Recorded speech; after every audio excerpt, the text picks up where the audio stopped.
Guys, welcome back to my YouTube channel.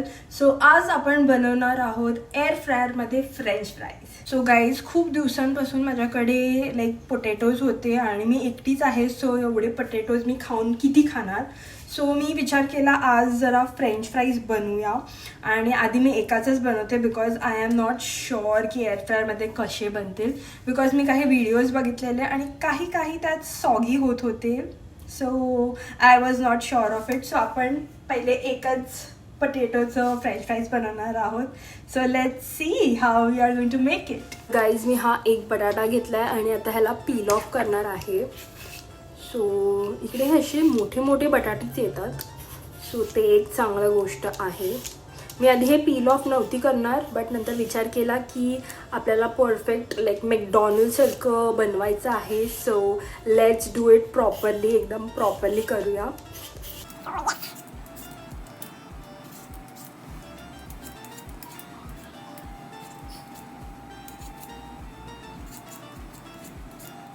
So guys, हा बटाटा मी आता कापला आहे.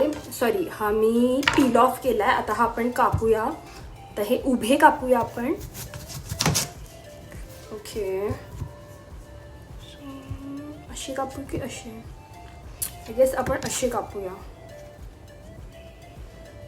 मला ह्याचं म्हणजे मी फ्रेंच फ्राईज असे कधी केलेच नाही. बिकॉज असे इंडियामध्ये तर आपण ते फ्रोझन घेऊ शकतो फ्रेंच फ्राईज. आय गेस इकडे पण घेऊ शकतो, बट मी एवढं गेली नाही आहे मार्केटमध्ये बघायला.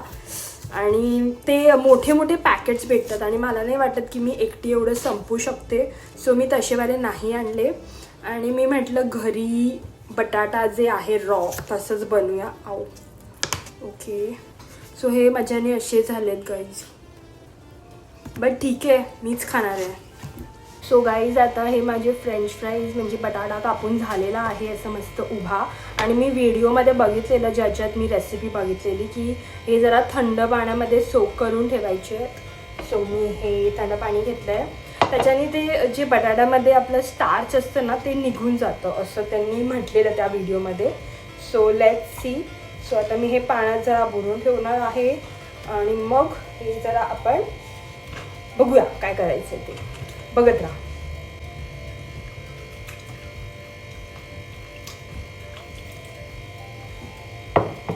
तर गाईज, हे जे पाण्यामध्ये आपण टाकलेले बटाटे ते आय गेस झालं आहे. ऑलमोस्ट 5 to 10 मिनिट्स झालेत. सो आपण आता हे सोक करायचे आहेत, म्हणजे टिश्यू पेपरवर ते काढून ठेवायचे सो दॅट त्याचं जे पाणी आहे ते पूर्णपणे निघून जाईल. सो मी टिश्यू घेते आहे आता.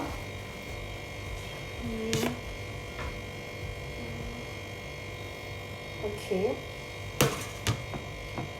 आता जे हे बटाटे आहेत ते मी स्ट्रेन करून घेते स्ट्रेनरनी आणि येते आपल्याकडे. तर गाईज, हा टिश्यू पेपर मी घेतला आहे आणि हे जे बटाटा आहे ते आपण यावर टाकायचे आहेत, त्याचं पाणी काढायला पूर्णपणे. तर हे मी इव्हनली सगळीकडे स्प्रेड आउट करते आहे सो दॅट ह्याचं पूर्णपणे पाणी निघून जाईल. बिकॉज जर पाणी राहिलं ना तर मग ते बरोबर होणार नाही कुक आणि सॉगी होऊन जाणार. आणि आपल्याला फ्रेंच फ्राईज हे सॉगी बिलकुल नको आहेत.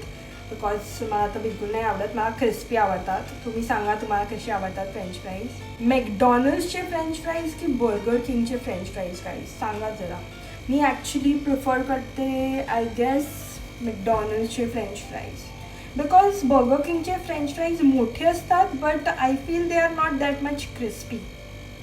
माहीत हा माझाच एक्सपिरियन्स असेल मे बी. तुम्ही तुमचं ओपिनियन पण सांगा जरा. तर गाईज, आता मी या बॉलमध्ये थोडंसं तेल लावलं आहे आणि हे जे फ्रेंच फ्राईज ज्याचं पाणी आपण सोक करून घेतलेलं टिश्यूमध्ये ते आता मी यात टाकणार आहे सो दॅट प्रॉपरली कोट होतील ते त्या ऑइलमध्ये. हे जे बटाटे आहेत ती सो आपण ह्याच्यात टाकूया आणि हे चांगलं जरा मिक्स करूया. Okay, so let's just mix it up. जास्त नाही, फक्त थोडं 2 स्पून्स मी ऑइल घेतलेलं फक्त त्या सगळ्या जे बटाटा आहे सगळ्याला प्रॉपरली लाईक कोट करायला. So mix mix mix mix. I am very excited to make it in an air fryer. मी पहिले कधीच बनवलं नाही आहे. So let's see. I just hope की हे प्रॉपरली बनवू दे. I don't want it to fail because मला पण इच्छा आहे खूप फ्रेंच फ्राईज खायची. ओके, सो आपण आता एअर फ्रायरमध्ये हे करायचं आहे. सो मी हा ऑन केलेला आहे एअर फ्रायर अँड ओपन करूया. Now let's add our French fries. आता मी ह्याला अजून काही लावत नाही आहे बिकॉज ऑलरेडी आपण बटाट्याला ऑइल लावलेलं. सो मी डिरेक्टली त्या ग्रिलवर टाकणार आहे आणि ही ग्रिल साफच होती guys, so don't worry about it. Okay, so आता आपण सेटिंग्समध्ये ऑन करूया पहिले तर. आणि इकडे तुम्ही बघू शकता फ्रेंच फ्राईजचं सिम्बॉल आहे. सो ते मी ऑलरेडी दाबलं आहे आणि 25 मिनिट्स दाखवतो आहे. So bye bye French fries, तुम्ही आता आज जाणार आहात. So okay, now let's started. हे एकदा पुन्हा दाबावं लागतं and it's already started guys. आता हे मस्तपैकी आपले फ्रेंच फ्राईज होणार आहेत. तर गाईज हे फ्रेंच फ्राईज जे आहेत ते आपण 25 मिनिटसाठी लावले तर आहेत, बट आपल्याला 10 मिनटानंतर म्हणजे जेव्हा 15 मिनिट्स उरले आहेत तेव्हा आपल्याला ते असं जरा परतायचं आहे, म्हणजे मिक्स करायचं आहे पुन्हा, बिकॉज ते दोन्ही साईडने असं प्रॉपर क्रिस्प व्हायला पाहिजे म्हणून. सो आता ऑलमोस्ट 1 मिनटं उरलं आहे, तर आपण ते परतणार आहोत 1 मिनटात. ओके, सो तुम्ही बघू शकता गाईज 15 मिनिट्स उरले आहेत. सो आता हे मी जरा पॉज करते. अरे ओके, आता हे मी पॉज केलं आहे. आता हे बाहेर थोडंसं काढूया. ओके, हाफवेच काढते आहे आणि हे थोडंसं तुम्ही बघू शकता थोडे क्रिस्पी झाले आहेत, मस्तपैकी कलर पण आला आहे. तर हे थोडं असं वाकडं तिकडं आपण करूया यात, म्हणजे मिक्स करूया. Nice, I am excited. मला असं का वाटतं हे थोडे करपले आहेत. आय जस्ट होप हे करपू दे नको. तर हे आय गेस मिक्स झालेले आहेत प्रॉपर. तर आपण हे पुन्हा आत टाकणार आहोत गाईज. सो गाईज आता जे मी स्टरअप केलं त्याच्यानंतर फक्त 5 मिनटं झाले आहेत, बट मी त्या फ्रेंच फ्राईजकडे बघते आणि मला असं खूप वाटतं की ते झाले आहेत. तुम्ही पण एकदा चेक करा. तर गाईज आय डोंट नो तुम्हाला दिसतंय का, आय डोंट थिंक प्रॉपरली दिसतंय, बट हे झालेले आहेत फुल ऑन ब्राऊन. सो मला वाटतं की 15 मिनिट्समध्येच आपण हे काढूया. अजून 1 मिनटात मी हे बाहेर काढणार आहे. ओके, आता तुम्ही बघू शकता हे बघा, वन साइडेड तर फुल क्रिस्पी झाले आहेत आणि आय गेस हे ऑलमोस्ट झालेलं आहे. मी एकदा हे चेक करणार आहे काढून आणि मग तुम्हाला सांगते हे झालेत की नाही ते.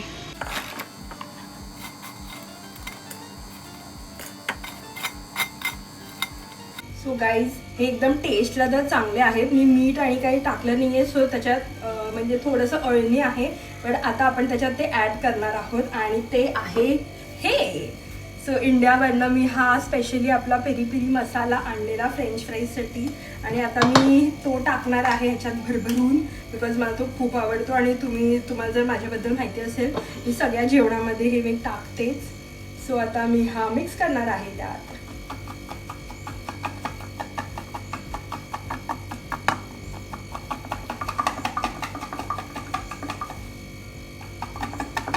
ओके, एवढा काफी आहे. आणि ह्याच्यामध्ये एकदम लिटल बिट्स मी सॉल्ट टाकणार आहे, एकदम थोडंसं. ओके, थोडंसं सॉल्ट टाकणार आहोत. मी एकदम लिटल टाकणार आहे बिकॉज पेरी पेरी मसालामध्ये पण थोडंसं असतं. तो एकदम थोडासा सॉल्ट टाकणार आहे आणि now let's mix it.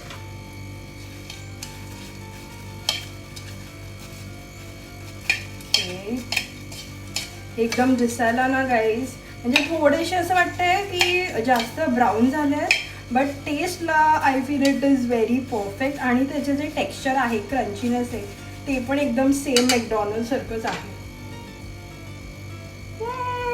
these are done. जवळून बघा.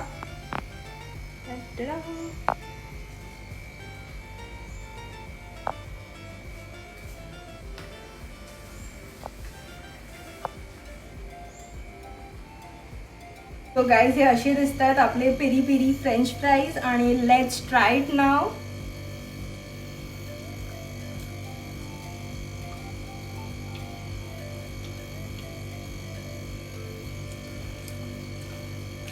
गाईज एकदम सुंदर झालेत आणि मला वाटलं नव्हतं एवढे चांगले बनतील इन अन एअर फ्रायर. मला वाटलेलं सॉगी बनतील आणि हे वेस्ट आहे म्हणून मी एवढेच बनवले. But this is worth it. जर तुमच्याकडे एअर फ्रायर असेल तर नक्की हे बनवून बघा आणि मला नक्की सांगा तुम्हाला कसे वाटले. आणि येस, जर तुम्हाला हा व्हिडिओ आवडला असेल तर नक्की लाईक करा, शेअर करा आणि कमेंट करा माझ्या या व्हिडिओमध्ये. आणि yes, thank you guys for watching my video. असेच मला सपोर्ट करत राहा. And see you guys in my next blog. Bye bye.